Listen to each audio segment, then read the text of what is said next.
கண்ணியத்திற்குரிய எல்லாம் உள்ள அல்லாஹுவின் நல்லடியார்களே, எல்லாம் உள்ள அல்லாஹுவின் மகத்தான கிருபையினால் இங்கு நடைபெற்று கொண்டிருக்கிற பொதுக்கூட்ட நிகழ்ச்சியில் நாம் அனைவரும் பெருந்திரளாக பேரார்வத்தோடு பங்கெடுத்துள்ளோம். இந்த தருணத்தில் இதுதான் இஸ்லாம் என்கிற தலைப்பில் இஸ்லாமிய மார்க்கத்தினுடைய அடிப்படைகளை பற்றி மக்களுக்கு சில செய்திகளை சொல்லும் நோக்கில் இந்த தலைப்பு வழங்கப்பட்டிருக்கிறது. இஸ்லாமிய மார்க்கம் என்பது மனித சமூகம் எப்படி வாழ வேண்டும் என்பதை அல்லாஹ் ரப்புல் ஆலமீன் மனிதர்களிலிருந்தே ஒரு தூதரை தேர்வு செய்து அந்த அல்லாஹ்வால் வழங்கப்பட்ட வாழ்க்கை நெறிக்கு பெயர்தான் இஸ்லாம். 1400 ஆண்டுகளுக்கு முன்பு அரேபிய தேசத்திலே நபிகள் நாயகம் ஸல்லல்லாஹு அலைஹி வஸல்லம் அவர்களை இறைவன் தனது தூதராக தேர்வு செய்தான். அந்த காலகட்டத்தை சார்ந்த மக்கள் பல்வேறு தவறான வாழ்க்கை முறைகளிலே சீரழிந்து கொண்டிருந்தார்கள். அல்லாஹுவை பற்றி ஓரளவு புரிந்திருந்தார்களே ஒழிய அல்லாஹுவை பற்றிய முழுமையான புரிதல் அவர்களுக்கு இல்லை.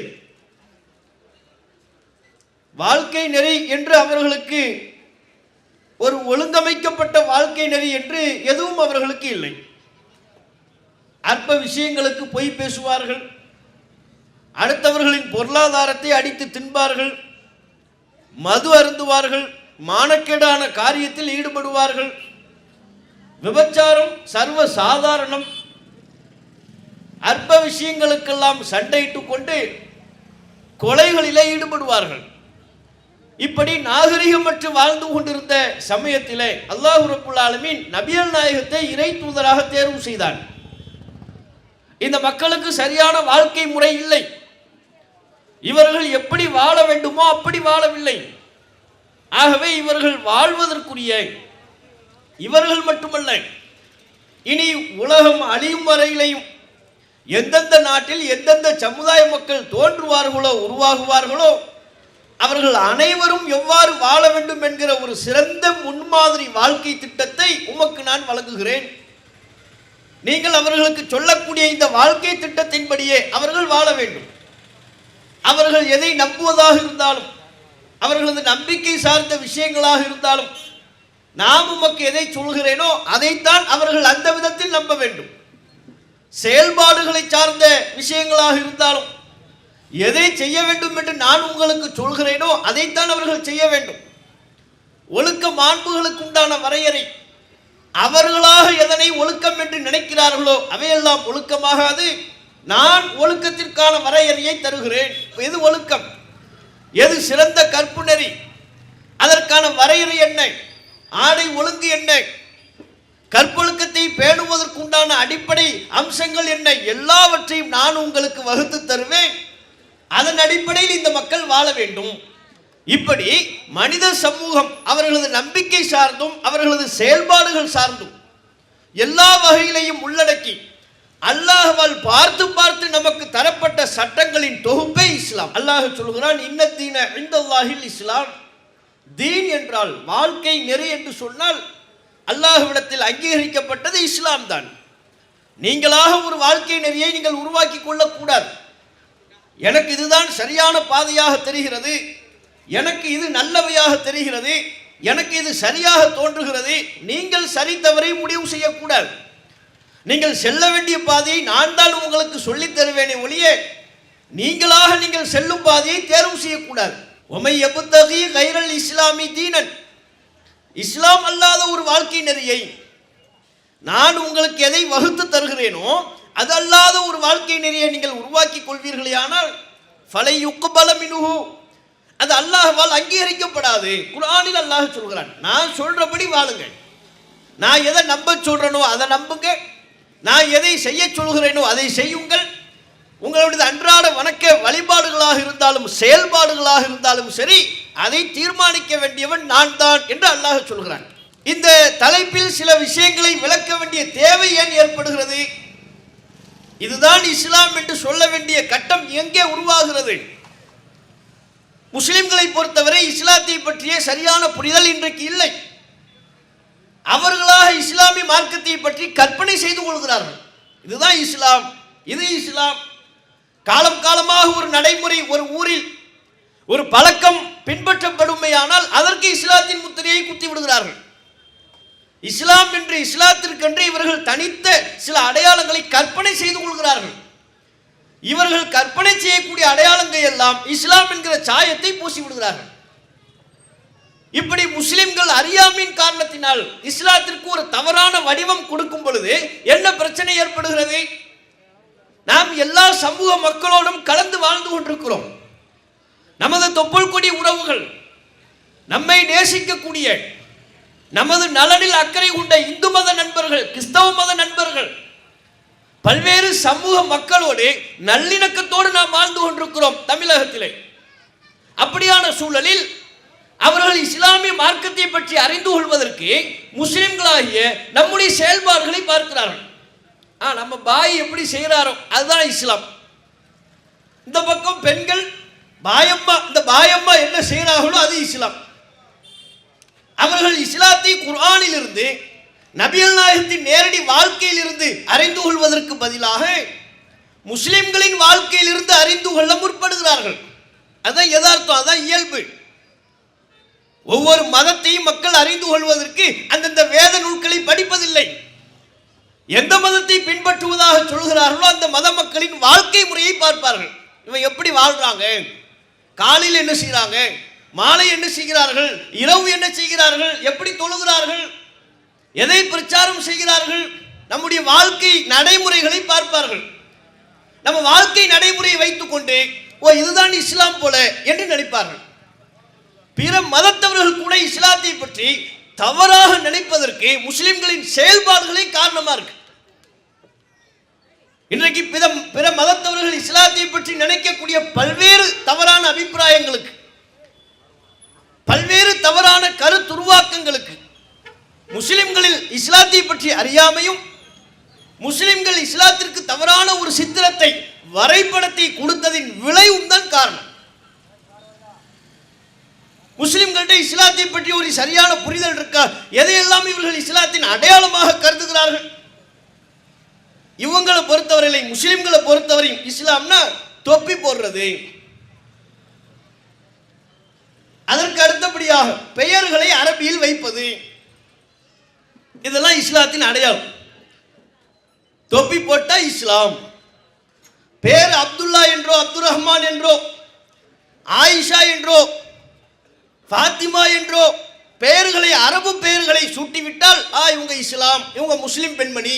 இன்னும் நம்ம முஸ்லிம் மக்களினுடைய நடைமுறையை பாருங்க. அந்த காலகட்டத்தில் ஒவ்வொரு முஸ்லிம் வீடுகள்லையும் வெளியே 786 786 அப்படின்னு போடப்பட்டிருக்கும். இப்போ நிறைய முஸ்லிம்கள் அதை எழுதி கொண்டிருக்கிறார்கள். வாகனத்தில் எழுதுறாங்க, கடைகளில் எழுதுறாங்க. மேலே மாஷா அல்லாஹ், கீழே ஒரு இன்ஷா அல்லாஹ், நடுவில் ஒரு 786 786. அந்த காலத்தில் பெயிண்ட்ல எழுதிக்கிட்டு இருந்தாங்க. இப்போ கிரில்லு, வீட்டு இரும்பு கம்பிலே எழுத போட ஆரம்பிச்சிட்டான். ஆர்டர் கொடுக்கும் போதே 786 எனக்கு ஒரு இரும்பு கிரில்லு தாப்பா. எப்படிங்க வரணும்? நிலாப்பணம் இருக்கணும், மேலே ஒரு நட்சத்திரம், அது கீழே வளைந்த டைப்ல ஒரு 786. முஸ்லிம் அல்லாதவர்கள் நம்முடைய இந்த செயல்பாடுகள் ஏன்னா ஒருத்தர் செய்யறது இல்ல, பெரும்பான்மையான மக்கள் செய்கிறார்கள். அவங்க பார்க்குற முஸ்லிம்கள் வீடுகள்ல எல்லாம் அங்கங்க 786 எழுதப்பட்டிருக்கு. 786 எழுதப்பட்டதை பார்க்கின்ற பொழுது முஸ்லிம் அல்லாத நம்முடைய நண்பர்கள், சகோதரர்கள் நினைக்கிறார்கள், இவங்களுக்கு இந்த நம்பர்ல ஒரு பெரிய முக்கியத்துவம் இருக்கிறது, இந்த நம்பர் இவர்களுக்கு ஒரு மகத்துவப்படுத்தப்பட்டிருக்கிறது, இந்த நம்பர்ல அவங்களுக்கு ஒரு புனிதம் இருக்கிறது போலும் நினைப்பார்களா இல்லையா? அப்படி நினைப்பதற்கு முஸ்லிம்களின் இந்த செயல்பாடு தானே காரணம். ஆனா இஸ்லாமிய மார்க்கம் இதனை எல்லாம் சொல்கிறதா? தொப்பியை இஸ்லாத்தின் அடையாளமாக மார்க்கம் எங்கேனும் சொல்கிறதா? குர்ஆன்ல பல்லாயிரக்கணக்கான வசனங்கள் இருக்கின்றது. தொப்பிதான் ஒரு முஸ்லிமின் அடையாளம் என்று குர்ஆனில் எங்கும் இல்லை. நபிகள் நாயகம் ஸல்லல்லாஹு அலைஹி வஸல்லம் அவர்கள் நமக்கு பல்வேறு மார்க்க சட்டங்களை கற்றுத்தந்தார்கள், தொழுகை முறையை கற்றுத்தந்தார்கள், வணக்க வழிபாட்டு முறைகளை கற்றுத்தந்தார்கள். எங்கும் தொப்பியை தொழுகையின் ஒரு அவசியம் பேண வேண்டிய ஒரு அம்சமாகவோ அல்லது பிற சந்தர்ப்பத்தில் ஒரு முஸ்லிமின் அடையாளமாகவோ எங்கும் நபிகள் நாயகம் குறிப்பிட்டதில்லை. அப்ப இது எப்படி வருது முஸ்லிம்கள்ட்ட? இந்த இஸ்லாத்தில் இல்லாத விஷயங்கள், இந்த செயல்பாடுகள் முஸ்லிம்களிடம் எப்படி நுழைந்தது? காலம் காலமாக எந்த நடைமுறை பின்பற்றப்பட்டு வருகிறதோ அதை இஸ்லாம் என்றே அவர்கள் நினைத்து விடுகிறார்கள். காலங்காலமாக நம்ம ஊர்ல இருக்குல்ல, நம்ம ஆலிம்கள் நமக்கு இதை அனுமதித்தார்களா இல்லையா? பெரியார்கள் இதனை நமக்கு சொன்னார்கள் அல்லவா? நம்ம பெரியார்களுக்கு தெரியாதா? முன்னோர்களுக்கு தெரியாதா? ஆலிம்களுக்கு தெரியாதா? பல நூற்றாண்டுகளாக நடைமுறையில் உள்ள இந்த அம்சங்கள் யாவும் இஸ்லாம் உத்தரவுத்திடுறாங்க. அப்படி அல்ல. நம்ம காலங்காலமா ஒரு காரியத்தை செய்யறதுனால எல்லாம் அது இஸ்லாம் ஆகிறார். அல்லாஹ் சொல்லணும். அல்லாஹ்வால் இந்த மார்க்கத்தை சொல்வதற்காக தேர்வு செய்து அனுப்பப்பட்ட அவனுடைய இறை தூதர் முஹம்மது ரசூலுல்லாஹ், அல்லாஹ்வின் தூதர் முஹம்மது நபிகள் நாயகம் அவர்கள் நமக்கு சொல்லணும். அதான் இஸ்லாம். அந்த அடிப்படையில் இஸ்லாத்தின் அடிப்படையான ஒரு அம்சம் எது? எல்லா முஸ்லிம்களும் சொல்லக்கூடிய கலிமா லா இலாஹ இல்லல்லாஹ், வணக்கத்திற்குரியவன் அல்லாஹ்வை தவிர வேறு யாரும் இல்லை. வணக்கத்திற்குரியவன் அல்லாஹ் மட்டும்தான். அல்லாஹ்வை தவிர வணங்கி வழிபடுவதற்குரிய நபர் யாரும் இல்லை. முஸ்லிம்களை நன்றாக புரிந்து கொள்ளணும். இந்த முழக்கம் எங்கே சொல்லப்பட்டது? மக்காவில். எந்த சூழலில் சொல்லப்பட்டது? பல்வேறு கடவுள்களை அவர்கள் வணங்கி வழிபட்டு கொண்டிருந்த சமயத்தில் பல சிலைகளை லாத்து உஸ்ஸா மனாத் என்று பல்வேறு பெயர்களை சூட்டிக் கொண்டு அவைகளெல்லாம் கடவுள், இவர்கள் தான் நமக்கு உணவு தருகிறார்கள், இவர்கள் தான் நம்முடைய துன்பங்களை நீக்குகிறார்கள், இவர்கள் தான் நம்முடைய நோய் நொடியை போக்குகிறார்கள் என்று மக்காவில் உள்ளவர்கள் நம்பினார்கள். மக்காவில் இன்னும் சிலர் இந்த சிலைகள் எல்லாம் இவற்றை செய்வதில்லை, இவைகள் அல்லாஹ்விடத்தில் நமக்காக பரிந்துரை செய்யும்.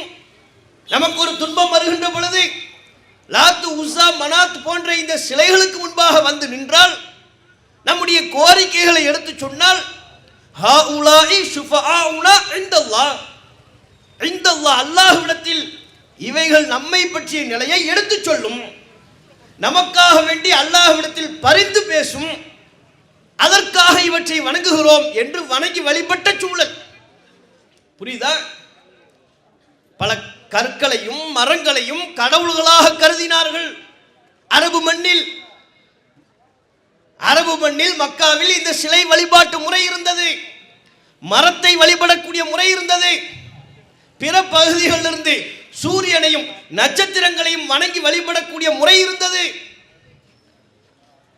மழை பொழிந்து விட்டால் அவர்கள் சொல்வார்கள், முதிர்னா பி நௌஇ கதா வ கதா, இந்த நட்சத்திரத்தினால் நாம் மழை பொழிவிக்கப்பட்டோம். இந்த நட்சத்திரம் இங்கிருந்து அங்கே சென்று விட்டது, அங்கிருந்து இங்கே சென்று விட்டது, இதோ பாருங்கள் இந்த நட்சத்திரம் அங்கே நகர்ந்து விட்டது. நட்சத்திரத்தினால், அதான் ராசி. இன்னைக்கு ஜோசியம்லாம் பார்க்குறாங்கல்ல, ஜோசியம் பார்க்கறது என்ன? 9 கிரகங்கள், இவன் 9ங்கிற அங்கே கூடிக்கிட்டே இருக்கு கிரகம். இவன் 9ன்னு ஒரு முடிவுக்கு வரும்போது அங்கே பார்த்தா 11 ஆகுது. சரி, நீ 11 வச்சு ஒரு கணக்கு பண்ற, அங்கே 13 ஆகுது. கணக்கு கூடிக்கிட்டே இருக்கு. அப்ப நட்சத்திரங்களை வைத்துக்கொண்டு இன்றைக்கு இருக்கக்கூடிய மக்கள் எப்படி மனிதர்களின் செயல்பாடுகளுக்கு முடிவு காண்கிறார்களோ, உங்க வாழ்க்கையில கல்யாணம் எல்லாம் நட்சத்திரத்தை வச்சு முடிவு பண்ணுங்க. உங்க வாழ்க்கையில ஏதும் ஒரு கருமாதி சடங்கு சம்பிரதாயம் செய்ய வேண்டுமா? நட்சத்திரத்தை வைத்து முடிவு செய்வோம். ராகு எங்கே இருக்கிறான், கேது எங்கே இருக்கிறான்? ஒருவர் யார் முஸ்லீமை தான் சொல்லிக்கிட்டு இருக்கிறோம், ஜோசியம் பார்ப்பார். உங்க ஜோசியம் சரியில்லை, ஏன் ராகு உச்சத்தில் நிற்கிறான், அவன் உச்சத்தில் நின்னா என்ன, முச்சந்தில் நின்னா நமக்கு என்ன, முஸ்லிமுக்கு என்ன? அவர்களின் நம்பிக்கை வேறு, முஸ்லிம்களுக்கு இது நம்ப வேண்டிய தேவை என்ன இருக்கிறது? அப்ப நட்சத்திரத்தை வைத்துக் கொண்டு மனிதர்களின் செயல்பாடுகளை முடிவு செய்த காரணத்தினால் இதே போன்ற பழக்கம் அப்போதும் அரேபிய மண்ணில் இருந்தது. நட்சத்திரத்தினால தான் நம்ம மழை பொழிவிக்கப்பட்டோம். புரியுதா? அப்ப கல்லு, மண்ணு, மரம், நட்சத்திரம், சூரியனை இவற்றையெல்லாம் வணங்கி வழிபடக்கூடிய சூழலும் அல்லது இவைகள் அல்லாஹ்விடத்தில் நமக்காக பரிந்து பேசும் என்கிற சூழலும் இருந்த பொழுதுதான் நபிகள் நாயகம் சொன்னார்கள், லா இலாஹ இல்லல்லாஹ், வணக்கத்திற்குரியவன் அல்லாஹ்வை தவிர வேறு யாரும் இல்லை. இதுதான் இஸ்லாத்தின் அடிப்படை. அல்லாஹ்வை தவிர வேறு யாரையும், எந்த மனிதனையும், எப்பொருளையும் வணங்கி வழிபடக்கூடாது. நாம் இஸ்லாத்தில் இருக்கிறோம் என்றால் இந்த கொள்கையில் இருக்கிறோமா என்பதை நாம் சிந்தித்து பார்க்க வேண்டும். ஒவ்வொரு முஸ்லிமும் தம்முடைய உள்ளத்தில் உள்ள நம்பிக்கைகளை ஆழ பரிசோதித்து பார்க்க வேண்டும். அல்லாஹ்வை தவிர வேறு எப்பொருளையும் நாம் வணங்காமல் இருக்கிறோமா? அல்லாஹ்வை தவிர வேறு எந்த மனிதனையும் நாம் வணங்கி வழிபடாமல் இருக்கிறோமா? சிந்தித்து பார்க்கணும். இப்படி கேட்டா முஸ்லிம்கள் என்ன நினைக்கிறாங்க? நம்ம எங்க அல்லாஹ் அல்லாதவர்களை வணங்குறோம்? அல்லாஹ்வை தானே தொழுகிறோம், அல்லாஹ்வுக்காகத்தானே ரமலான்ல நோன்பு வைக்கிறோம், அல்லாஹ் அல்லாத வேறு யாரையும் நாம் வணங்குவதில்லையே என்று நினைக்கிறார்கள். அல்லாஹ் அல்லாத வேறு யாரையும் வணங்குவதில்லை என்று தொழுகையை மட்டும் வைத்துக் கொண்டு, அல்லாஹ்வுக்கு தான் பள்ளிவாசல்ல போய் தொழுகிறோம், வீட்டிலையும் அல்லாஹு அக்பர் என்று அல்லாஹ்வை போற்றி புகழ்ந்துதான் தொழுகிறோம். அல்லாஹ்வை தவிர வேறு யாரையும் நம்ம தொழுகிறது இல்லையே. நோன்பு அல்லாஹ்வுக்காண்டி தான் நோன்பு வைக்கிறோம், அல்லாஹ்வை தவிர வேறு யாருக்கும் நோன்பு வைப்பதில்லையே. அப்போ தொழுகையும் நோன்பையும் இது போன்ற சில விஷயங்களை மாத்திரம் வைத்துக் கொண்டு நம்ம அல்லாஹ்வை தான் வணங்குறோம், அல்லாஹ் அல்லாத வேறு யாரையும் வணங்குவதில்லை என்று முஸ்லிம்கள் தப்பு கணக்கு போடுறாங்க. அல்லாஹ் அல்லாத நபர்களை, பொருளை வணங்குகிறோமா என்பதை தொழுகையை மட்டும் வைத்துக் கொண்டு நீங்கள் முடிவு செய்யக்கூடாது, நோன்பை மாத்திரம் வைத்துக் கொண்டு முடிவு செய்யக்கூடாது. மக்காவில் உள்ள இணை வைப்பாளர்கள்லாம் லாத்து உஸாவுக்கு முன்னால போய் தொழுதுகிட்டா இருந்தா அதை மட்டுமா அவன் செஞ்ச? அல்லாஹ்விடத்திலே எங்களுக்காக வேண்டி பரிந்து பேசும் போய் துவா கேட்கிறான். அந்த கற்களிடத்துல போய், சிலைகளிடத்துல போய், மக்காவில் உள்ள இணை வைப்பாளன் போய் துவா கேட்கிறான், பிரார்த்தனை செய்கிறான். என்னை பத்தி அல்லாஹ்ட்ட சொல்லுங்க, என்னை பற்றி அல்லாஹ்விடத்தில் நீ சொல், எனக்காக வேண்டி அல்லாஹ்விடத்தில் பரிந்து பேசி, அல்லாஹ்விடத்தில் பரிந்து பேச வேண்டும் என்கிற கோரிக்கையை முன்வைத்தார்கள். அதைத்தான் இஸ்லாம் கண்டிக்கிறது, அதைத்தான் வணக்கம் என்று சொல்கிறது. அப்படி ஒருவன் ஒரு மனிதனிடத்திலேயோ ஒரு பொருளிடத்திலேயோ படைக்கப்பட்ட ஒரு படைப்பினிடத்தில் முன்பாக நின்று கொண்டு விட்டால் அவன் அல்லாஹ் அல்லாதவர்களை வணங்கி விட்டான் அப்படின்னு அர்த்தம். இன்னைக்கு இதெல்லாம் இருக்கா? தர்கா வழிபாடு என்பது என்ன? இன்னைக்கு பாருங்க, இஸ்லாம்னா தர்கா வழிபாடு தான் இஸ்லாம் என்று முஸ்லிம் அல்லாதவர்களே கருதக்கூடிய அளவிற்கு முஸ்லிம்களத்தில் இந்த அனாச்சாரம் புகுந்து விட்டதா இல்லையா? முஸ்லிம் அல்லாதவர்களே என்ன நினைக்கிறாங்க? இஸ்லாத்தின் மிக முக்கியமான அடையாளம் தர்கா, அங்கு அடக்கம் செய்யப்பட்டிருக்கிற மகான். நாம நம்முடைய வாழ்க்கையில் அருள் வளம் பெற வேண்டும் என்றால் அந்த தர்காவுக்கு போகணும். நாம இங்க முஸ்லிம்களே போக வேண்டாம் சொல்லிக்கிட்டு இருக்கிறோம். நம்ம முஸ்லிம் அல்லாத நண்பர்கள் அவர்களும் அறியாமையில் சேர்ந்து கொண்டு தர்காவுக்கு போயிட்டு இருக்கிறாங்க. தர்கா என்பது இஸ்லாத்தின் அடையாளம் அல்ல. தர்கா அதனுடைய வழிபாட்டு கலாச்சாரத்திற்கும் இஸ்லாத்திற்கும் எந்த சம்பந்தமும் இல்லை. முஸ்லிம்கள் ஆண்டாண்டு காலமாக அறியாமையின் காரணத்தினால், மார்க்கத்தை பற்றிய சரியான புரிதல் இல்லாத காரணத்தினால் அதை செய்து கொண்டிருக்கிறார்கள். அது தெள்ள தெளிவாக அல்லாஹ் அல்லாத அவனுடைய படைப்பினத்தை வணங்கும் செயல். இதை புரியணும் முஸ்லிம்கள். தர்காவுக்கு போறது வெறும் தர்காவுக்கு போறதல்ல, தர்காவில் போய் என்ன நடக்குது, அல்லாஹ்வுக்கு செய்ய வேண்டிய வணக்க வழிபாடுகள் எல்லாம் ஒரு படைப்பினிடத்தில் முன்பாக நின்று கொண்டு செய்கிறீர்கள். போவார், அங்கே போய் பார்த்தா சில தர்காவில் ஒவ்வொரு ஊரில் ஒவ்வொரு வெரைட்டியாக இருக்கும். தர்காவுக்கு போனாலே ஒரு பக்தி மயம் ஆயிடுவார். ஏன்? அது மாதிரி ஒரு பத்தி அங்கே கொளுத்தி வச்சிருப்பாங்க. அது எங்கே கொளுத்தினாலும் அந்த பக்தி மயம் வரத்தான் செய்யும். ஒரு காலி கட்டணத்தில் அதே பக்தியை கொளுத்துங்க, உள்ள நுழையும் போதே கண்ணை மூடிட்டு கூட்டுவாங்க, இவ்வளோ பெரிய ஆன்மீக தலம்னு அவர் நினைப்பார். ஏன்? அந்த வாடை அப்படி மனுஷனுடைய சிந்தனையில் ஒரு சிந்தனையை தூண்டும். தர்காவுக்கு போனாலே பூ, பத்தி, சந்தனம் எல்லாம் சேர்ந்து இவர் என்ன அவுளியாவே அங்கே எழுந்து வந்த மாதிரி அவர் நினைப்பார். ஒரு சமாதி, அதற்கு மேல் பச்சை போர்வை, அப்படியே சுற்றி வருவார். அதையே சுற்றி வரீங்க? தர்காவை சுற்றி வர வேண்டிய அவசியம் என்ன? சுற்றி வந்து என்ன கேட்குற? அங்கேருந்து கையேந்துகிறார். எதற்கு தர்காவில் போய் கையேந்துறீங்க? தர்காவில் போய் கையேந்த வேண்டிய அவசியம் என்ன? அல்லாஹ்ட்ட கேட்கிறதா இருந்தால் உங்கள் வீட்டில் இருந்து கேளுங்க, இல்லை பள்ளிவாசல இருந்து கேளுங்க. ஒரு மனிதனின் சமாதிக்கு முன்பாக கையை உயர்த்த வேண்டிய அவசியம் என்ன இருக்கிறது? நீங்கள் அல்லாஹ்விடத்தில் தான் கையேந்துகிறீர்கள் என்றாலும் அங்கே போய் கேட்க வேண்டிய அவசியம் இல்லையே. அப்ப அங்க போய் கேட்பதுடைய பொருள் என்ன? அவுளியாவே எனக்கு வேண்டிய அல்லாஹ்ட்ட ஏதாவது சொல்லுங்க, எனக்கு குழந்தை இல்லை, என் பிள்ளைக்கு நோய் நொடி இருக்கிறது, குடும்பத்தில் வறுமை துன்பம், இதையெல்லாம் அவுளியாவை நீங்கள் தான் போக்க வேண்டும் என்று அங்கே தான் கேட்கிறார்கள். மக்கள் அங்கே தான் போய் கேட்கிறாங்க. அல்லது நீங்க அல்லாஹ்ட்ட கொஞ்சம் பரிந்துரை செய்யுங்கள். மக்காவில் உள்ள இணை வைப்பாளர்கள் கேட்டதை போல. இவர் போகும்போது சும்மா போக மாட்டார், ஒரு எண்ணெய் வாங்கிட்டு போவார். அங்கே குத்து விளக்கு இருக்கும், குத்து விளக்கில் எண்ணெயை ஊற்றி அந்த எண்ணெயை கழுத்தில் இங்கே எல்லாம் தடவி வரும்போது எண்ணெய் அப்படி பல பலன் இருக்கும் மூஞ்சி, அப்படி வருவார். அங்கே வாசலில் இனிப்பு தருவார், அது எதுக்கு விடுவானே, கொண்டு வாயில் போட்டு அப்புறம் அதை சாப்பிட்ட உடனே எல்லா நோயும் நீங்கிரும்னு நினச்சிடுவார். இந்த கல்ச்சரே இஸ்லாமிய கல்ச்சர் கிடையாது. இது பிற மதங்களில் அவங்கவுங்க தெய்வ நம்பிக்கையின்படி செய்யக்கூடிய செயல்பாடுகள். நாமும் ஒரு காலத்தில் அந்த காரியத்தில் ஈடுபட்டு இருந்தோம் அல்லவா? அதிலிருந்து விடுபட்டு வந்தாலும் அந்த வேர் நம்மை விடவில்லை. ஏதாவது செய்யணுமே நம்ம நினச்சிக்கிட்டு இருக்கிறோம். பல தலைமுறைகளுக்கு முன்னால் நீங்கள் முன்னோக்கி பின்னோக்கி பார்ப்பீர்களே, ஆனால் நம்ம மூதாதையர்களும் இத்தகைய நம்பிக்கைகளை கொண்டவர்கள் தான். நம்மளாம் என்ன அரபு நாட்டு இறக்குமதியா? நம்ம முகரையெல்லாம் பார்த்தா அரபு நாட்டு ஷேக் மாதிரியா இருக்கு. எல்லாம் இந்த மண்ணு. நமக்கு அரபு பேச தெரியுமா? உங்களுக்கு தெரியுமா? தமிழை விட்டா வேற என்னன்னு தெரியும் நமக்கு? இந்த மண்ணு, இந்த மண்ணின் பூர்வக்குடி மக்கள் நாம. ஒரு 5-6 தலைமுறை 8-7 தலைமுறைக்கு முன்னால போனோம்னா நாமும் இத்தகைய வழிபாட்டை கொண்டவர்களாகத்தான் இருந்தோம். இஸ்லாத்தின் கொள்கை பிடித்து போய், அதில் உள்ள சமத்துவ கொள்கை பிடித்து போய் நம்முடைய முன்னோர்கள் இந்த மார்க்கத்தை தங்களுடைய வாழ்க்கை நெறியாக ஏற்றுக்கொண்டார்கள். ஏற்றுக்கொண்டதற்கு பிறகும் பழைய வணக்க வழிபாட்டு முறையை நோக்கி நாம் செல்லலாமா? அப்ப அவங்க பார்க்குறாங்க, அப்படி வந்த நம்முடைய முன்னோர்கள் அந்த நம்பிக்கையை விட முடியாம யாரையாவது மகானு அவுலியா இறைநேசர் என்று சொல்லி அந்த சமாதியை எழுப்பி அதன் மேல் போர்வையை போர்த்தி அங்கே வழிபாடு செய்ய ஆரம்பிக்கும். இது எவ்வளவு மோசமான ஒரு செயல். இதை இஸ்லாம் என்று நம்பி செய்வது எந்த அளவிற்கு பாரதூரமானது. இது எப்படி இஸ்லாம் ஆகும்? அல்லாஹ் அல்லாத அல்லாஹ்வினுடைய படைப்பினத்தை வணங்குவது இஸ்லாமா? அல்லாஹ் இதை ஏற்றுக்கொள்வானா? அல்லாஹ் என்ன சொல்றான்? அல்லாஹ் என்ன சொல்றானே முஸ்லிம்களுக்கு தெரியறது இல்லை. அல்லாஹ் சொல்கிறான், வைதா சாலக இபாதி அன்னி ஃபஇன்னி கரீப். பாருங்க, மக்காவில் உள்ளவங்களுக்கு அல்லாஹ் சொல்றான், நபியே வேணா அங்க போய் நின்று கேட்டுக்கிட்டு இருக்கிறான். நான் தூரமா இருக்கிறேன்னு நினைக்கிறானா? அவன் கோரிக்கையை நான் கேட்க மாட்டேன்னு நினைக்கிறானா? அவனுக்கு நான் ஆன்சர் பண்ண மாட்டேன்னு நினைக்கிறானா?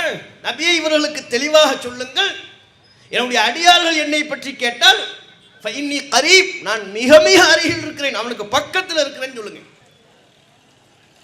உஜீபு தஅவத்தத் தாஇ இதா தஆனி, அவன் அழைத்தால் அவனுடைய அழைப்புக்கு பதில் சொல்ல நான் தயார், இதையும் சொல்லுங்க. என்ன கூப்பிட்டா நான் பதில் சொல்ல தயாரா இருக்கிறேன்.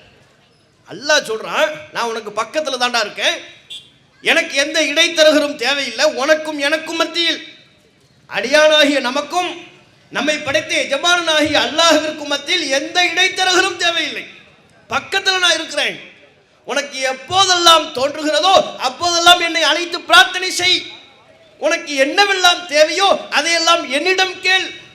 உஜீபு தஅவத்தத் தாஇ இதா தஆனி, அவன் என்னை அழைத்தால் அவனுடைய அழைப்புக்கு நான் பதில் சொல்ல தயாரா இருக்கேன். நான் ஆன்சர் பண்றேன், உனக்கு உன் கஷ்டத்தை நான் போக்குறேன், என்ன கூப்பிடுங்கிறான்.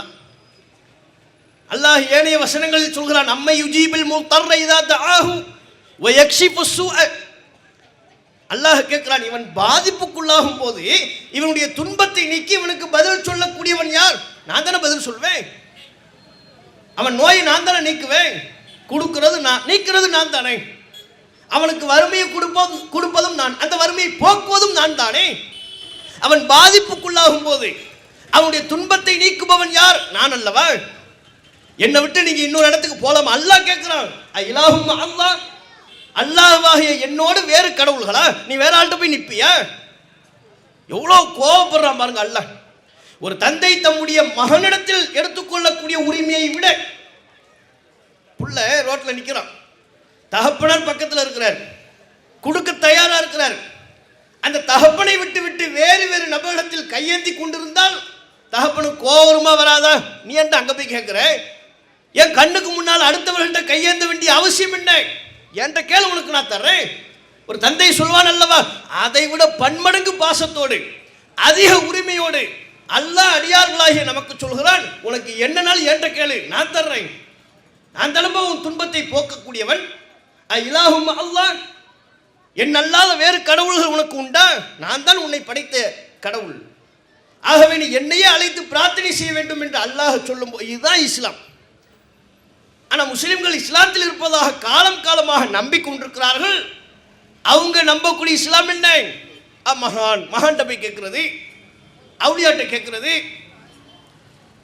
இவங்க அவுளியா மகான்னு சொல்லக்கூடியவங்களுடைய வரலாறை பார்த்தோம்னா அவங்கெல்லாம் மகான்களா அவுளியாக்களா அதுவே சந்தேகம், ஒன்றுமே தெரியாது.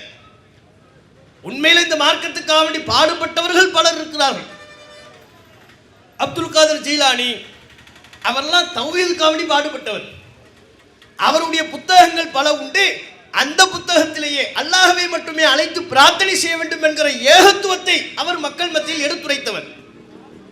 ஆனால் அந்த அப்துல் காதர் ஜீலானியை என்ன வாக்கிட்டாங்க? அவர் ஒரு கடவுளாக்கி அல்லாஹ்வுக்கு மேல ஆயிப்போச்சு. நம்ம சமுதாயத்தில் அப்துல் காதர் ஜீலானியை பற்றி ஆரம்ப கால நம்பிக்கையெல்லாம் இருக்கு. அல்லாஹ்வை பற்றி சொன்னா கூட பயப்பட மாட்டாங்க. அப்துல் காதர் ஜெயிலானினா உடம்புலாம் கத்தசல்லாஹு சிர்ரஹுல் அசீஸ் அப்படின்னு கண்ணை விரல்களை தொட்டு முத்தம் கொடுக்குறது. அல்லாஹ் பேரை சொல்லும் போது கூட இவ்வளவு நடுக்கம் இருக்காது. அதுக்கு கதையெல்லாம் சொல்லுவாங்க. ரசூலுல்லாஹ் மேராஜ் போகும்போது அல்லது விண்ணுலகத்துக்கு போகும்போது அல்லாட்ட உரையாடுறாங்களாம். சப்தம் கொஞ்சம் கூடிருச்சான். யார்? ரசூலுல்லாஹ் அல்லாட்ட பேசுகிற சப்தம் கூடும்போது அல்லாஹ் சொன்னாலும் அமைதியாக இருக்கு, மெதுவாக பேசுங்க. என்ன? அப்துல் காதர் ஜீலானி தூங்கி கொண்டிருக்கிறார் பாரு. அல்லாஹ் எப்பவே சொல்லிட்டான் பாருங்க. ரசூலுல்லாஹ்வுக்கு அல்லாஹ் யாரை சொல்லி பயங்காட்டுறான்? என்ன சத்தமாக பேசிக்கிட்டு இருக்கிறீங்க? அப்துல் காதர் ஜீலானி தூங்கிட்டு இருக்கிறாரு, அவர் தூக்கத்தை கடுப்பியல. அப்ப அல்லாஹ்வை விட பெரிய பவர் யாரு? அப்துல் காதர் ஜீலானி. இதுதான முஸ்லிம்களிடத்தில் இந்த நம்பிக்கை தானே ஊட்டப்பட்டது. அதன் விளைவுதானே ஏனைய அம்சங்கள். அவராவது இந்த தௌஹீத் கொள்கைக்கு பாடுபட்டவர். அவரை இன்றைக்கு கடவுள் ரேஞ்சிக்கு மகான் ரேஞ்சிக்கு ஆக்கி விட்டார்கள். அது தவறு, பிழை. இங்க மற்ற நபர்கள் எல்லாம் சொல்றாங்கல்ல, அவங்களெல்லாம் பார்த்தா யாருன்னே தெரியாது. பல ஊர்களில் அவுளியாவுக்கு பேர் என்ன? சடப்பக்கீர் அவுளியா. அவுளியாவே சடப்பக்கீர் அவுளியா. என்ன சடப்பக்கீர் அவுளியா? வருஷ கணக்கில் குளிக்கல, வேற என்ன விஷயம்? வருஷ கணக்கில் குளிக்காம முடியெல்லாம் சட பின்னி போய் இப்படி இரும்பு கம்பி மாதிரி இருக்கு. அந்த முடிய லேசாக்கணும் சொன்னா எப்படி ஒரு 3 பாட்டில் ஷாம்பு தேவை. 1 பாக்கெட் 2 பாக்கெட்ல 3 பாட்டில் வேணும். அவ்வளவு சட பின்னி போயிருக்கும். அவர் என்னவாயிட்டாரு? சடப்பக்கீர் அவுளியா, பீடி மஸ்தான் அவுளியா. பேரை பாருங்க, பீடி மஸ்தான். பீடி குடிக்கிறவர் எப்படி அவுளியாவா இருப்பார்? பீடி மஸ்தான் அவுளியா. அவர் உண்டியல் என்ன பண்ணணும்? பீடியை கொண்டு போய் போடணும். அதுவும் சில தர்காவில் ரொம்ப பாரம்பரியமாக இருந்தாங்கன்னா அவங்க சொல்லுவாங்க, அவர் இன்ன பிராண்டு தான் குடிப்பார், அந்த பிராண்டை வாங்கி கரெக்டாக அதை உண்டியில் கொண்டு போய் போடு. பாருங்க, அந்த அவுளியாவுக்காக வேண்டி ஒரு பக்தர் எவ்வளோ கஷ்டப்பட வேண்டியது. கரெக்டாக அந்த பீடி கட்டை வாங்கி உண்டியில் போடணும். இதெல்லாம் மக்கள் சிந்திச்சு பார்க்கலையா? இதெல்லாம் இஸ்லாமா இருக்குமா? பீடி குடிக்கிறது மார்க்கத்தில் தப்பு இல்லையா? பீடி, சிகரெட்டு, மது இதெல்லாம் மார்க்கத்தில் தடை செய்யப்பட்டது. அதை உட்கொள்ளக்கூடிய ஒருவர் எப்படி இறைவனின் நேசத்திற்குரியவராக இருப்பார்? இந்த அடிப்படை புரிதல் கூட இல்லாமல். தூய்மை இஸ்லாத்தில் வலியுறுத்தப்பட்டிருக்கிறது. பன்னெடுங்காலமா பல மாதமா குளிக்காம முடிகள் எல்லாம் சடை பின்னி கொண்டிருக்கிறது. தூய்மை இல்லை அவரிடத்தில். அவர் அவுளியா மகான்கிறாங்க. அதை முஸ்லிம்கள் நம்புறாங்க. அப்ப இந்த நம்பிக்கைகளுக்கு பின்னால் முஸ்லிம்கள்ட்ட இஸ்லாம்னா என்ன என்று தேடக்கூடிய தேடல் இல்லை. யார் எதை சொன்னாலும் நம்புறாங்க. அதனால தான் முஸ்லிம்கள்ட்ட குறிப்பா பெண்கள்ட்ட பல்வேறு மூட நம்பிக்கைகள் இஸ்லாத்தின் பெயரால் வருவதற்கு என்ன காரணம்? நம்ம ஊர் சைடுல எல்லாம் ஆரம்ப காலகட்டத்தில் அவ்வளவு மூட நம்பிக்கை, குறிப்பா பெண்கள்ட்ட எல்லாம் மார்க்கத்தை புகுத்தி சொல்வாங்க. மார்க்கமே அப்படி இதுதான் இஸ்லாம் என்று சொல்லக்கூடிய அளவு, நம்பக்கூடிய அளவு அவருடைய மூட நம்பிக்கை இருந்தது. என்ன செய்வாங்க? பிற சமூகத்தில் எப்படி நல்ல நேரம் கெட்ட நேரம் பார்ப்பார்களோ அது போலவே நமது சமூகத்திலையும் இஸ்லாம் என்று சொல்லிக்கொண்டே நல்ல நேரம் கெட்ட நேரம் பார்ப்பாங்க. ஒரு காரியத்தை எப்போ செய்யறது, கல்யாணம் எப்போ பண்றது, நல்ல நேரம் கெட்ட நேரம் பார்க்கறது, ஜோசியம் பார்க்கறது, கிளி ஜோசியம் பார்க்கறது. ஏன் ஒரு புலி ஜோசியம் பாரு, புலி சீட்டு எடுத்துறாது இல்லை, இவனை கடிச்சு ஆள சேப்டர் முடிச்சிடும். கிளினா இவன் சொல் பேச்சை கேட்டுக்கிட்டு அடக்கி கூண்டுக்குள்ள கடக்கும். அதனால கிளி ஜோசியம் பார்க்கறது. தர்காவுக்கு அதே மாதிரி தான் யானையை கூட்டு வர்றது. ஏன் ஒரு சிங்கத்தை கூட்டுவாங்களே தர்காவுக்கு, சிங்கத்து மேலே கொடியை வச்சு தெருப்புள்ள சுத்த முடியுமா? முடியாது. புலிக்கு மேலே கொடியை வச்சு தெருப்புள்ள சுத்த முடியுமா? முடியாது. அதுக்கு சிறந்த வாகனம் எது, சிறந்த பிராணி எது? யானை. பார்க்கறதுக்கு சாந்தமாக அதே நேரம் கொஞ்சம் பயங்காட்டுற மாதிரி அவுளியா பேரை சொல்லி அவன் யானையை பார்க்கும்போது அதுக்கு பின்னால் உள்ள அவுளியாவை நினச்சிக்குவான். அவுளியாவே வர்றாருடா, யானை வடிவத்தில் வர்றாரு. அது மூலமா அது தும்பிக்கை வந்து தலையை வச்சிருச்சுன்னு வைங்க, அவுளியாவே நம்மளை ஆசீர்வாதம் பண்ணிட்டார். அதன் அர்த்தம் யானை தான் தும்பிக்கையை அது மூக்கு சளியோடு நம்ம தலையில் வைக்கிறதுல என்ன அர்த்தம் இருக்கு? அதில் என்ன நன்மை இருக்கு நமக்கு? இன்னும் சொல்லுவாங்க, தர்காவுக்கு கொடி கொண்டு போகிற யானை இருக்குல்ல, அதெல்லாம் போகும்போது நம்ம சின்ன பிள்ளையா இருக்கும்போதெல்லாம் வீட்டில் நம்ம பாட்டி அவங்கெல்லாம் சொல்லுவாங்க, போய் அதை பின்னாலேயே போங்க, போய் என்ன செய்யணும், யானை போடுற சாணியை மிதி, உனக்கு அறிவு வரும். அதுக்கும் அறிவுக்கு என்ன சம்பந்தம் இருக்கு? யானை போடுற சாணியை மிதிச்சோம்னா நமக்கு எப்படி அறிவு வரும்? சம்பந்தமே இல்லை. இதையெல்லாம் முஸ்லிம்கள் சொல்லி தர்காவோடு இணைத்து இதையெல்லாம் சொல்லி கொண்டிருந்தார்கள். இப்படி ஒவ்வொன்றின் பின்னணியிலையும் நல்ல நேரம் கெட்ட நேரம் பார்க்கறதெல்லாம் இஸ்லாம? அப்படி இஸ்லாத்தில் நமக்கு சொல்லப்பட்டிருக்கா? ஒரு காரியத்தை என்ன நேரம்னு பார்த்து செய்யுங்க. உங்களுக்கு நல்ல நேரத்தமா பார்த்து அந்த காரியத்தை ஸ்டார்ட் பண்ணுங்க, கெட்ட நேரமா இருந்தால் அந்த காரியத்தை ஸ்டார்ட் பண்ணாதீங்கன்னு மார்க்கம் நமக்கு சொல்லுதா? அல்லாஹ் நமக்கு சொல்றானா? ரசூல் நமக்கு சொன்னாங்களா? அல்லாஹ்வின் தூதர் எவ்வளவு ஆக்கப்பூர்வமான பல்வேறு பணிகளை செய்தார்கள். அதுக்கெல்லாம் நல்ல நேரம் கெட்ட நேரம் பார்த்துக்கிட்டா இருந்தாங்க? நீங்க பார்க்கக்கூடிய கிளி ஜோசியம், நீங்க பார்க்கக்கூடிய பால் கிதாபு, இதையெல்லாம் அல்லாஹ்வின் தூதர் பார்த்தார்களா? எப்போது பத்ர் யுத்தத்தை துவங்குவது, ஒரு பால் கிதாபை பார்ப்போம், நல்ல நேரம் கெட்ட நேரம் பார்ப்போம், அந்த நேரத்தை வச்சு அந்த நேரத்திற்கு ஏற்ப நாம யுத்தத்தை ஆரம்பிப்போம். ரசூலுல்லாஹ் எத்தனை திருமணம் பண்ணாங்க? எந்த திருமணத்துக்காவது நல்ல நேரம் கெட்ட நேரம் பார்த்து கல்யாணம் பண்ணாங்களா? ஏன்? இஸ்லாத்தின் அடிப்படையான நம்பிக்கை நேரம் காலம் எல்லாமும் அல்லாஹ்வின் அதிகாரத்தில் உள்ளது, நம்ம கையில கிடையாது. ஒரு முஸ்லிம் எப்படி நம்பணும்? நேரத்தை காலத்தை நிர்வகிப்பவன் அல்லாஹ். ஒவ்வொரு மனிதர்களின் செயல்பாடுகள் நல்லவற்றில் முடிய வேண்டுமா கெட்டவற்றில் முடிய வேண்டுமா என்பதை தீர்மானிப்பவன் அல்லாஹ். அவனை தவிர்த்து வேறு யாருக்கும் அதில் தலையிடுவதற்குரிய அதிகாரம் இல்லை. முடிவு செய்கிற அதிகாரம் வேறு யாருக்கும் இல்லை, அல்லாஹ்வுக்கு தான் இருக்கு. அந்த மறைவான ஞானமும் அல்லாஹ்விடம் தான் இருக்கிறது, அதை தீர்மானிக்கிற ஆற்றலும் அல்லாஹ்விடம் தான் இருக்கிறது.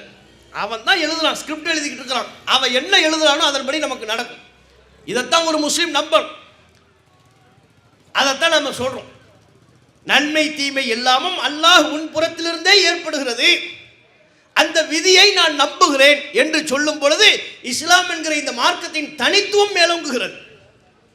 இத்தகைய தனித்துவமான இஸ்லாமிய மார்க்கத்தில் இருந்து கொண்டு இது உண்மை மார்க்கமாக இருக்க, முஸ்லிம்கள் ஆண்டாண்டு காலமாக நாங்கள் இஸ்லாத்தில் இருக்கிறோம் என்று பெருமை பேசக்கூடிய, மார்தட்டி கொள்ளக்கூடிய முஸ்லிம்கள் நல்ல நேரம் கெட்ட நேரம் பார்த்துக்கிட்டு இருக்கிறீங்களே, அதை இஸ்லாம் என்கிற பெயரில் செய்கிறீர்களே, அதை போல ஆலிம்களும் செய்து கொடுக்கிறார்களே, எப்படி? எந்த மார்க்கத்தில் இருக்கு? கல்யாணம் பண்ணும்போதும் சரி, ஆலிம் சாப்பிட்ட போய் கேட்பார், ஹஸ்ரத் எப்போ நான் கல்யாணம் பண்ணேன்? அவர் நேரம் பார்த்து சொல்லுவார், நீ இந்த நாளில் திருமணம் செய்யுதான் உனக்கு நல்ல நாள், இதான் உனக்கு நல்ல நேரம்.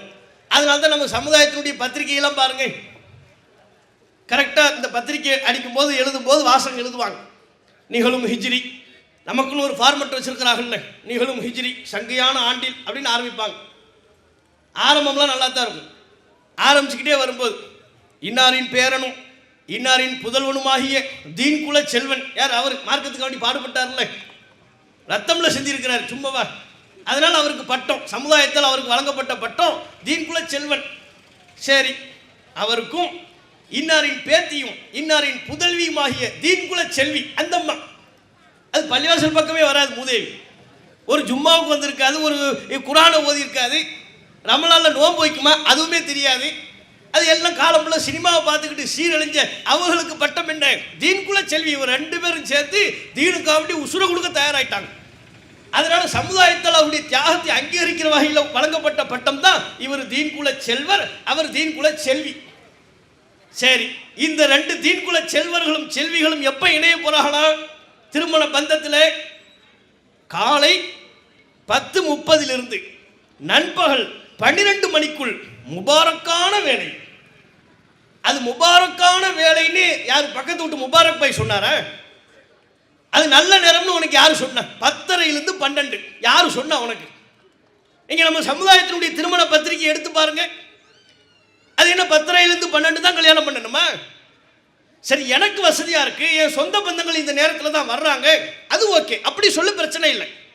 எங்க காலையில் தாங்க எல்லாம் கரெக்டாக வருவாங்க, இந்த 10 மணி நேரம் தான் கரெக்டாக இருக்கும்னா அது பிரச்சனை இல்லை. என் வசதிக்காக இந்த நேரத்தை தேர்வு செய்தேன் என்றால் அதில் பிரச்சனை இல்லை, தவறில்லை. இவர் பட்டவர்த்தனமா பத்திரிகையில் எழுதுறாரு, இதுதான் முபாரக்னு விளங்குதா, அருள் நிறைந்த பரக்கத்து நிறைந்த. ஏன்னா மணமக்களை வாழ்த்துவதற்காக ரசூலுல்லாஹ் நமக்கு சொல்லி தந்த பிரார்த்தனையே பாரக்கல்லாஹு லக்க ஓ பாரக்க அலைக்க ஓ ஜமா பைனகுமா ஃபி கைர், அல்லாஹ் உங்களுக்கு அகத்திலும் புறத்திலும் பரக்கத் செய்வானாக. பரக்கத் அதான் முபாரக். அப்ப அந்த பரக்கத்து உள்ள நேரம் எது என்று தீர்மானிக்கிறார்கள். 10லிருந்து 12. அப்படி மார்க்கம் சொல்லிச்சா? இதை இஸ்லாம் என்று நம்புகிறீர்களா இல்லையா? அந்த பத்திரிகைக்கு வாசகம் ஃபார்மட்டே ஆலிம் சாதனை உங்களுக்கு சரி பண்ணி தராரு. அப்ப அவரும் இதனை ஏற்றுக்கொள்கிறாரா இல்லையா? காலம் காலமாக இந்த நம்பிக்கை மக்கள் மத்தியிலே ஊன்றுவதற்கு ஊறி போவதற்கு மார்க்கத்தை எடுத்து சொல்ல கடமைப்பட்ட ஆலிம்களும் ஒரு காரணமாக இருந்தார்களா இல்லையா? அப்ப இந்த நம்பிக்கையெல்லாம் இஸ்லாம் நினைச்சுக்கிட்டு இருக்கிறாங்க. ஊர்களில் சொல்வாங்க, முஸ்லிம்கள் பாருங்க இன்னும் எவ்வளவு மூட நம்பிக்கையெல்லாம் இருக்கு பாருங்க, இதெல்லாம் இஸ்லாம்னு நம்பிக்கிட்டு இருக்கிறாங்க. முஹர்ரம் மாசம் வந்துருச்சுன்னா மீன் சாப்பிடக்கூடாது. எத்தனை நாளைக்கு? 10 நாளைக்கு சாப்பிடக்கூடாது. யார் சொன்னா? முஹர்ரம் மாசம் வந்தா மீன் சாப்பிடக்கூடாதுன்னு யார் சொன்னா? குர்ஆன்ல அப்படி எதுவும் இருக்கா? ரசூலுல்லாஹ் சொன்னாங்களா? அதான அளவுகோல். இஸ்லாம்னா அதுதானே. நீங்க முஹர்ரம் என்கிற ஒரு மாதத்தை தொடர்புபடுத்தி அதை மார்க்க சாயம் பூசி அந்த 10 நாள்ல நாங்க மீன் சாப்பிட மாட்டோம் அப்படின்னு சொன்னா அது இஸ்லாமிய சாயம் பூசப்படுவதற்கு என்ன காரணம்? அல்லாஹ் ரசூல் அப்படி நமக்கு சொல்லி தந்தாங்களா? இவங்களா நினைக்கிறாங்க. இவர்களாக இந்த மாசத்துல நம்ம மீன் சாப்பிடக்கூடாது, அதுக்கு ஒரு காரணத்தை சொல்லிக்கிறது, ஒரு அர்த்தத்தை கற்பிப்பது. நாம இஷ்டத்துக்கு இதுக்கு என்ன அர்த்தம், இந்த நாளில் நாங்கள் மீன் சாப்பிட மாட்டோம், இந்த நாள் அதை செய்ய மாட்டோம்னு சொல்றது இருக்குல்ல, நம்ம பார்வையில் லேசான ஒன்றா தெரியலாம். அல்லாஹுடைய பார்வையில் இது மிகவும் பாரதூரமான குற்றம் என்பதை திருக்குர்ஆனை படிக்கின்ற பொழுது நாம் மிக தெளிவாக புரிந்து கொள்ள முடியும். ஏன் இதே மாதிரியான மூட நம்பிக்கை, இந்த நாளில் இதை சாப்பிட மாட்டோம் அதை சாப்பிட மாட்டோம் என்கிற இதே வகையிலான இதே பாணியிலான மூட நம்பிக்கை மக்காவிலும் இருந்துச்சு. மக்காவில் உள்ள இணை வைப்பாளர்களும் இத்தகைய மூட நம்பிக்கைகளில் ஈடுபட்டிருந்தார்கள். நபிகள் நாயகம் காலத்தை சார்ந்த மக்களும் இந்த வகை மூட நம்பிக்கையில் ஈடுபட்டிருந்தார்கள். அல்லாஹ் சொல்கிறான், அல்லாஹ் சொல்றான், வகாலு நபியே இந்த மக்கள் சொல்கிறார்கள், ஹாதிஹி அன்ஆமுன் வ ஹர்சுன் ஹிஜ்ர், இவைகளெல்லாம் தடை செய்யப்பட்ட கால்நடைகள், இவைகளெல்லாம் தடை செய்யப்பட்ட விளைநிலங்கள். இந்த கால்நடைகள்லாம் நம்ம பயணிக்க கூடாது, தடை. இந்த விளைநிலம் இதனை பயன்படுத்தக்கூடாது, தடை. லா யதஅமுஹா இல்லா மன் நஷாஉ, நாம் விரும்பியவர்களை தவிர வேறு யாரும் இவற்றை உண்ணக்கூடாது. இந்த விளைநிலத்திலிருந்து யாரும் உண்ணக்கூடாது. இந்த கால்நடைகளிலிருந்து நாம் தேர்வு செய்த நபர்களை தவிர வேறு யாரும் உண்ணக்கூடாது என்று சொல்கிறார்கள். அல்லாஹ் சொல்றான், இப்படி சொல்றான். பிஸாமிஹிம், அவனா இஷ்டத்துக்கு சொல்றான், அவன் நம்பிக்கையின்படி சொல்றான். நானா சொன்ன அவனுக்கு? நான் சொல்லல, அவன் நம்பிக்கையின்படி சொல்லிக் கொண்டிருக்கிறான். இன்னும் சொல்கிறான், வ அன்ஆமுன் ஹுர்ரிமத் லுஹூருஹா, இந்த கால்நடைகள் பயணிப்பதற்கு ஹராம், தடை செய்யப்பட்ட கால்நடைகள். வ அன்ஆமுன் லா யذ்குருன ஸ்மல்லாஹி அலைஹா, இந்த கால்நடைகளின் மீது அறுக்கும் போது அல்லாஹ்வுடைய பேரை சொல்லக்கூடாது. இப்படி ஒரு நம்பிக்கை இருந்துச்சு அவன்கிட்ட. இன்னைக்கு எப்படி விதவிதமா மூட நம்பிக்கை இருக்கோ இதே போன்று அன்றைய காலகட்டத்திலேயும் இருந்தது. இந்த கால்நடைகள் மேல அல்லாஹ் பேரை சொல்லக்கூடாது, அந்த கால்நடைகளில் டிராவல் பண்ணக்கூடாது, பயணிக்கக்கூடாது, இந்த விளைநிலத்திலிருந்து நாம சொல்ற ஆட்களை தவிர இன்னாலு இவர்களை தவிர வேறு யாரும் சாப்பிடக்கூடாது என்று இவர்களாக சொல்கிறார்கள். இஃப்திரா அன் அலை, அல்லாஹ்வாக என் மீது இட்டுக்கட்டி சொல்கிறார்கள். நான் சொல்லவே இல்லை, இவனா இது ஹராம் அது ஹராம்ங்கிறான், இதை சாப்பிட மாட்டேங்கிறான், இதை பயணிக்க மாட்டேன் என்கிறான். அல்லாஹ் சொல்றான் பாருங்க, சயஜ்ஸீஹும் பிமா கானூ யஃப்தரூன், இவர்கள் இட்டுக்கட்டி செய்து கொண்டிருக்கிறார்கள், இந்த சேருக்கு அல்லாஹ் தக்க கூலி வழங்குவான். நான் விட மாட்டேன், நான் ஹராம்னு சொல்லாத உடனே நீ ஹராமுங்கிறியா? விடுவனா? விட மாட்டேன், இதற்கு தக்க கூலியை நான் வழங்குவேன் அல்லாஹ் சொல்கிறான். இன்னும் இறைவன் குறிப்பிடுகிறான், ஓ காலு நபியே, இன்னும் இவர்கள் சொல்கிறார்கள், அவங்க மூட நம்பிக்கையத்தோடு முடியலை. மாபி புத்தூனி ஹாதிகள் அன்ஆமி, இந்த கால்நடைகளின் வயிறுகளில் உள்ளவை, கர்ப்பமா இருக்கும்போது ஒட்டகமோ வேறு பிராணிகளோ கர்ப்பமா இருக்கும்போது சொல்வானா, இவற்றின் வயிற்றில் உள்ளவை ஹாலிசத்துன் லிதுக்கூரினா வ முஹர்ரமுன் அலா அஸ்வாஜினா, நம்மள உள்ள ஆண்கள் மட்டும்தான் சாப்பிடலாம், பெண்கள் சாப்பிடக்கூடாது என்று சொல்வார்கள். அவன் அப்படி சொல்லிக்கிட்டு இருந்தான்.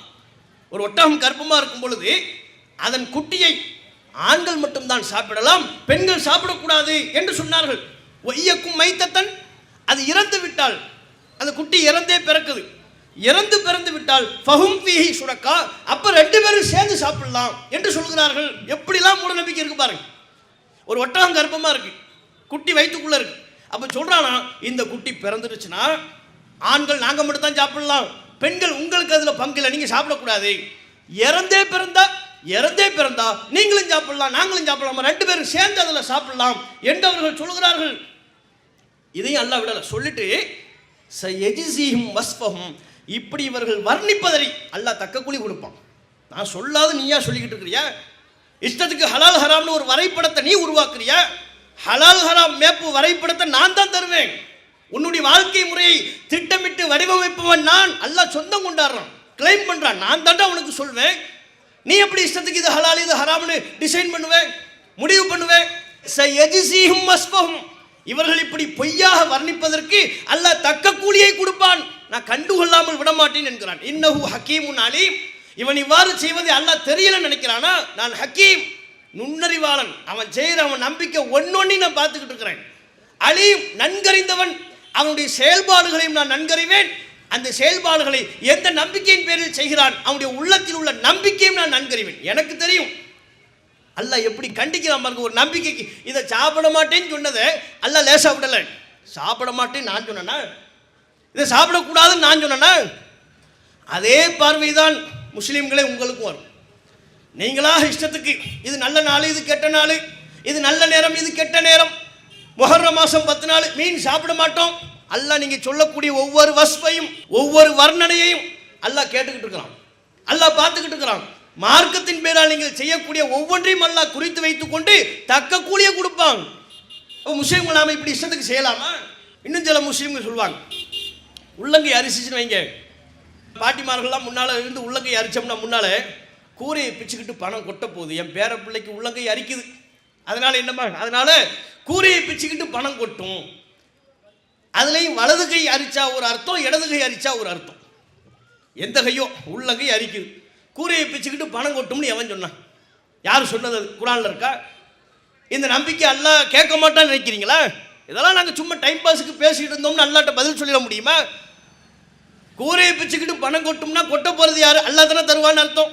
உள்ளங்கை அரிச்சா நான் உனக்கு பணம் தருவேன் எவன்டா சொன்னு அல்லாஹ் கேட்க மாட்டான். எப்படி அரிக்க? அதுக்கு இதுக்கு என்ன சம்பந்தம் இருக்கு? உள்ளங்கை அரிச்சா ஏன் பணம் வருது? இருக்கிற பணம் தான் போகும். ஏன் கூட்டத்தில் யாருக்குமே அரிக்கலை, எனக்கு மட்டும் அரிக்குது? என்ன அர்த்தம்? பூச்சி இருக்குன்னு அர்த்தம். பூச்சி கடிச்சிருக்குது, அரிப்பு நோய், தோல் டிசீஸ். ஸ்கின் டாக்டர்கிட்ட போய் நம்ம பார்க்கணும். அவர் சொல்வார், உனக்கு ஸ்கின்ல பாரதூரமான நோய் இருக்கு, நீ டெய்லி வரணும், அல்லது மாசத்துக்கு ஒருக்க வரணும், வாரத்துக்கு ஒருக்க வரணும் சொல்வார். வாரம் 500 ரூபா நான் தான் அழுகணும். இருக்கிற பணம் போகுதா டாக்டருக்கு? கூரையை பிச்சுக்கிட்டு பணம் கொட்டுச்சா? உள்ளங்கை அரிச்சா பணம் வரும். இன்னும் சில பேர் நம்ம சமுதாயத்தில் இந்த சின்ன பிள்ளைகளை பாருங்க, ரெட்டை வாழைப்பழம் இருந்துச்சுன்னு வைங்க, அதை சாப்பிட விட மாட்டாங்க. ரெட்டை வாழைப்பழம் சாப்பிட்றாத, என்ன ரெட்டை பிள்ளையா பிறக்கும். சின்ன பிள்ளைகளுக்கு தலையை எப்படி பார்க்கறது, தலையை பார்த்து 2 உச்சி இருக்கு, அப்போ என்ன 2 உச்சி இருந்தால் 2 பொண்டாட்டி. அவன் தலையில் 7-8 உச்சியை வச்சுக்கிட்டு பொண்ணு கிடைக்காம கஷ்டப்பட்டுக்கிட்டு இருக்கான். 2 வாழைப்பழம் இல்லை, 2 வாழைப்பழமா நிறைய சாப்பிட்டு பிள்ளை இல்லாமல் சிரமப்பட்டுக்கிட்டு இருக்கிறான். அப்போ நீங்கள் சொல்கிற இந்த நம்பிக்கையெல்லாம் உண்மைன்னு இருந்தால் மகப்பேறு மருத்துவமனையே தேவையில்லை. என்ன இதெல்லாம் என்ன நம்பிக்கை? மற்றவர்கள் சொல்கிறார்கள் என்றால் வேறு. ஆக்கப்பூர்வமான அறிவுபூர்வமான உன்னதமான வாழ்க்கை தத்துவத்தை கொண்ட இஸ்லாமிய மார்க்கத்தில் இருந்து கொண்டு முஸ்லிம்கள் இப்படி நம்பலாமா? இதை சாப்பிட்டா இப்படி ஆயிரும், அதை சாப்பிட்டா அப்படி ஆயிரும், 2 வாழைப்பழம் சாப்பிட்டா 2 பிள்ளை பிறக்கும், உச்சி 2-3 உச்சி இருந்தால் அதுக்கேற்ற மாதிரி கல்யாணம் நடக்கும். யாரு சொன்னா இதெல்லாம் யாரு சொல்றாங்க? நகம் இரவு நேரத்தில் வெட்டக்கூடாது, அது வரையிலும் சரி, அது வரையிலும் கூட சரிங்க வைப்பேன். இரவு நேரத்தில் நகை வெட்டோம்னா அந்த காலத்துலாம் இருட்டு, வெளிச்சம்லாம் இன்னைக்கு உள்ள வெளிச்சம்லாம் அன்னைக்கு இல்லை. நகை வெட்டினோம்னா வீட்டில் இருக்கும், கை காலில் குத்தும், காலில் குத்தும், உணவில் போய் சேர்ந்துடும். அப்போ அது சரியில்லைங்கிறது ஓகே. ஆனால் அதுக்கு ஒரு அர்த்தம் சொல்லுவாங்க பாருங்க, இரவு நேரத்தில் நகம் வெட்டக்கூடாது, வெட்டினால் தரித்திரம் பிடிக்கும். தரித்திரம் பிடிக்கும்னு யார் சொன்னா? எந்த தரித்திரம் பிடிச்சவன் சொன்னா? அதெல்லாம் கேள்வி. அது யார் சொன்னா? இரவு நேரத்தில் நகம் வெட்டினா தரித்திரம்னா என்ன? முசீபத்து வரும்னு அர்த்தம். அப்படி முசீபத்து வரும்னு யார் சொன்னாங்க? ஒரு காலத்தில் முன்னோர்கள் இருட்டை மையப்படுத்தி சொல்லியிருந்தா ரைட் இரவு நேரம் நகை வெட்டுறோம், கண்ணுக்கு ஒன்றும் தெரிகிறது இல்லை, அதை நம்மளே சாப்பிடக்கூடாதுல்ல அப்படி சொன்னால் அது வேறு. அது இன்னைக்குள்ள காலத்தில் இது தேவையே இல்லையே. எந்த நேரம் நள்ளிரவு 2 மணி கூட நீங்கள் வெட்டலாம். ஏன்? லைட்டு தான் இருக்கு, எல்இடி லைட் இருக்கு, செல்போன்லேயே டார்ச் லைட் இருக்கு, அடித்து வெட்டிட வேண்டியது தானே நகத்தை. அது நைட்டு 2 மணியாக இருந்தா என்ன, 3 மணியாக இருந்தா என்ன? அப்போ இரவு நேரத்தில் நகம் வெட்டக்கூடாது, அதை செய்யக்கூடாது, இதை செய்யக்கூடாது. ஏகபோக தவறான நம்பிக்கை, ஏகபோக தவறான நம்பிக்கையே. அந்த நம்பிக்கையெல்லாம் பிரச்சாரத்தின் மூலமாக கொஞ்சம் கொஞ்சமாக நாம் அழித்து கொண்டிருக்கிறோம், ஒழித்து கொண்டிருக்கிறோம், அதனை ஒழிக்க பாடுபட்டு கொண்டிருக்கிறோம். மீண்டும் முஸ்லிம்களை கற்காலத்தை நோக்கி, அறியாமை காலத்தை நோக்கியே திருப்புவதற்குண்டான வேலைகளை பார்க்கிறாங்க. நாம ஒன்றும் இது தப்பு இது தப்பு இதில் அதிலிருந்துலாம் விடுபட்டு தாங்க வர்றோம். இஸ்லாமிய மார்க்கம் நபிகள் நாயகம் ஸல்லல்லாஹு அலைஹி வஸல்லம் அவர்கள் மக்காவிலிருந்து மதீனாவிற்கு ஒரு சமூகத்தை அழைத்து சென்றார்களே, ஒரு புதிய கலாச்சாரத்தை, புதிய வாழ்வியல் முறையை கற்றுக் கொடுத்து அழைத்து சென்றார்கள். இனிமேல் நீ உன் பழைய பார்வையெல்லாம் வைத்துக் கொண்டிருக்க கூடாது, ஒன்றையும் புது பார்வை, இஸ்லாத்தின் பார்வையை முன்வைக்கணும். இந்த பாடம் முஸ்லிம்களின் உள்ளத்தின் ஆழமாக வலியுறுத்தப்பட்டது. இந்த அடிப்படை அவர்களின் உள்ளத்தில் விதைக்கப்பட்டது. அதன் விளைவாகத்தான் நீங்கள் திருக்குரானில் பாருங்கள், மதீனாவிற்கு இந்த முஸ்லிம்கள் சென்றதற்கு பிறகு ரசூலுல்லாஹ்விடத்தில் கேள்விக்கு மேல கேள்வி, ஒன்றையும் அவர்கள் கேள்வி கேட்பார்கள். யஸ்அலுனக அனில் அஹில்லா, பிறைகள் குறித்து நபி உம்மிடம் கேள்வி எழுப்புகிறார்கள். பிறையை பற்றி கேட்டாங்க சஹாபாக்கள். அதை பற்றி ஏன் கேட்கணும்? இது நாள் வரையிலையும் நாம் பார்த்துக்கிட்டு இருந்தோம், இது நாள் வரையிலும் நாம் ஒரு நம்பிக்கையில் இருந்தோம். இனி இஸ்லாம் என்கிற ஒரு புது மார்க்கம் நமக்கு கிடைத்திருக்கிறது. இந்த மார்க்கத்தின் கண்ணோட்டத்திலிருந்து இந்த பிறையை நான் பார்க்க வேண்டும். நபியே, பிறை குறித்து என்னுடைய மார்க்கம் எனக்கு என்ன வழிகாட்டலை சொல்கிறது சொல்லுங்கன்னு கேட்டாங்க. விளங்குதா? ஒவ்வொரு விஷயத்தையும் மதீனாவில் உள்ள நபித்தோழர்கள் நபிகள் நாயகத்திடம் கேள்விகளாக முன்வைத்ததன் பின்னணி என்ன? ஒன்றையும் இனி நான் பழைய பார்வையை முன்வைப்பதற்கு தயாரில்லை. அது அறியாமை காலத்து பார்வை, அது ஐயாமுல் ஜாஹிலியத், மடமைத்தனமான பார்வை. இஸ்லாம் என்கிற இந்த பேரொளி என் வாழ்வில் பாய்ச்சப்படுவதற்கு முன்பு உள்ள ஒரு பார்வை. அந்த பார்வையை நான் குழி தோண்டி புதைக்கிறேன். இஸ்லாம் என்கிற அல்லாஹ்வால் வழங்கப்பட்ட இந்த அற்புத மார்க்கத்தை சுமந்து கொண்டதற்கு பிறகு இந்த மார்க்கத்தின் அடிப்படையில் நின்று கொண்டு நான் ஒவ்வொன்றையும் பார்ப்பேன். அந்த அடிப்படையில் தான் நபியே, பிறையை பற்றிய மார்க்கம் எனக்கு என்ன சொல்லுது, செலவு செய்வதை பற்றி என் மார்க்கம் என்ன சொல்கிறது, மாதவிடாய் பற்றி என் மார்க்கம் என்ன சொல்கிறது, எல்லாவற்றையும் அவர்கள் கேள்வியாக முன்வைத்ததின் பின்னணியில் பழைய தவறான மூட நம்பிக்கையிலிருந்து விடுபட்டு வந்தார்கள். இன்னைக்கு அந்த அடிப்படை முஸ்லிம்கள்ட்ட இல்லையே. இன்னும் காலங்காலமா முன்னோர்கள் என்ன சொல்லி தந்தாங்களே அதிலே நாம் நின்று கொண்டிருப்போமே. ஆனால் இஸ்லாத்தின் பார்வை என்ன என்பதையே அறிந்து கொள்வதற்கு உண்டான தேடல் இல்லை என்றால் நாம் உண்மையான மார்க்கத்தில் இருக்கிறோமா? இதற்கு இஸ்லாம் என்கிற சாயத்தை நாம் பூசிவிட்டால் இது இஸ்லாம் ஆகிவிடுமா? முஸ்லிம்கள் யோசிச்சு பார்க்கணும். அப்ப இஸ்லாமிய மார்க்கம் என்பது அல்லாஹ்வால் வழங்கப்பட்ட ஒரு அற்புதமான மார்க்கம். இந்த அற்புதமான மார்க்கத்தை அதற்கே உரிய தூய வடிவத்தில் நாம் பின்பற்ற வேண்டும். அப்படியான வடிவத்தில் பின்பற்றும் போதுதான் முஸ்லிம் அல்லாதவர்களுக்கும் இஸ்லாத்தை பற்றிய ஒரு சரியான பார்வை கிடைக்கும். முஸ்லிம்கள் நேர்மையாக இருக்கிறாங்க, முஸ்லிம்கள் ஒழுக்கத்தோடு வாழ்கிறார்கள், முஸ்லிம்கள் சரியான அடிப்பு நம்மிலிருந்து எல்லாவற்றிலையும் மேறுபட்டவர்களாக இருக்கிறார்கள். இன்றைக்கு இருக்கக்கூடிய முஸ்லிம்களை பார்த்தா நாம் செய்கிறது அவங்க வேறு மாதிரி செய்கிறாங்க. நாம் ஒரு நம்பரை போடுவோம், அவன் 786 போடுறான். நாம் அங்கங்கே மரங்களை கற்களை வணங்கி வழிபட்டுக்கிட்டு இருப்போம். இவர்களும் அதுபோல மகான்களையும் மரங்களையும் கட்டி வழிபட்டு கொண்டிருக்கிறார்கள். நமக்கு அவங்களுக்கும் பெரிய வித்தியாசம் இல்லை. இதில் இருந்தாலும் ஒன்று தான், அதில் இருந்தாலும் ஒன்று தான் நினைப்பார்களா இல்லையா? இந்த மார்க்கம் எப்பேற்பட்ட தாக்கம் செலுத்தக்கூடியது நீங்கள் பார்க்கணும். எப்ஸ்டீன் ஃபைல்ஸ்ன்னு ஒன்று வந்து நாரி கொண்டிருக்கிறது. உலக தலைவர்கள் எல்லாம் ஒழுக்கக்கேடான காரியத்தில் ஈடுபட்டிருக்கிறார்கள் என்பதை இன்றைக்கு உலகம் பார்த்து கொண்டிருக்கிறது. பெரிய பெரிய அறிவியலாளர்கள், மேதைகள் என்று போற்றப்பட்டவர்கள், அவங்கெல்லாம் சிறுமிகளை பாலியல் ரீதியான இச்சைக்கு பயன்படுத்தி கொண்டார்கள் என்கிற பெயரில் அடிபட்டு கொண்டிருக்கிறார்கள். அதற்குரிய புகைப்படம் அதெல்லாம் வருது, பார்க்கவே முடியல. நாம் இந்த நேரத்தில் யோசிச்சு பார்க்கணும். இவர்கள் தானே இஸ்லாமிய மார்க்கத்தை விமர்சனம் செய்து கொண்டிருந்தார்கள். இவர்கள் தானே நமக்கு நாகரிகத்தை நாங்கள் கற்றுத்தரப் போகிறோம் என்று சொன்னார்கள். இன்றைக்கு எந்த ஒழுக்கக்கேட்டில் வீழ்ந்து கிடக்கிறார்களோ இவர்கள் தான் ஒரு காலத்தில் உனக்கு நாகரிகமே தெரியாது, நான் உனக்கு சொல்லித்தரேன், ஒழுக்கம்னா என்ன நான் உனக்கு சொல்லித்தரேன்.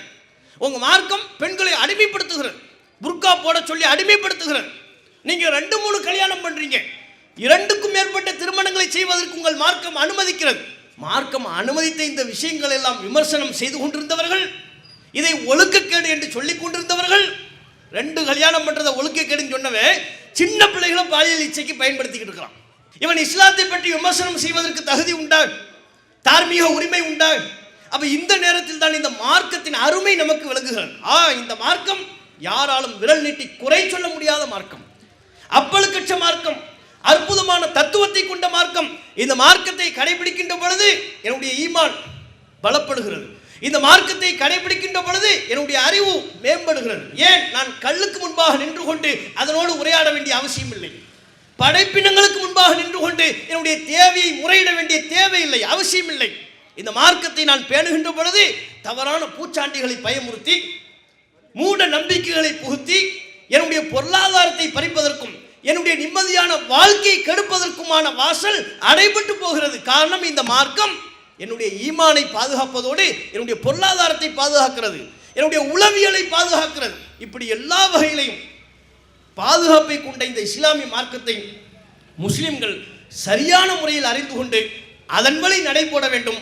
அதுவே இந்த உலகத்தில் நாம் வெற்றி பெறுவதற்கும் நாளை மறுமையில் அல்லாஹ்வினுடைய திருப்தியை பெற்று வெற்றி பெறுவதற்கும் அடித்தளமாக அமையும் என்பதை சொல்லி, அல்லாஹ் அத்தகைய நல்வாய்ப்பை நம்ம அனைவருக்கும் தந்தருள்வானா என்று கேட்டு என்னுடைய உரையை நிறைவு செய்து கொள்கிறேன். வாஹிர் தாவானா அல்ஹம்துலில்லாஹி ரப்பில் ஆலமீன். அஸ்ஸலாமு அலைக்கும் வரஹ்மத்துல்லாஹி வபரகாத்துஹு. அல்லாஹு அக்பர். அல்லாஹ்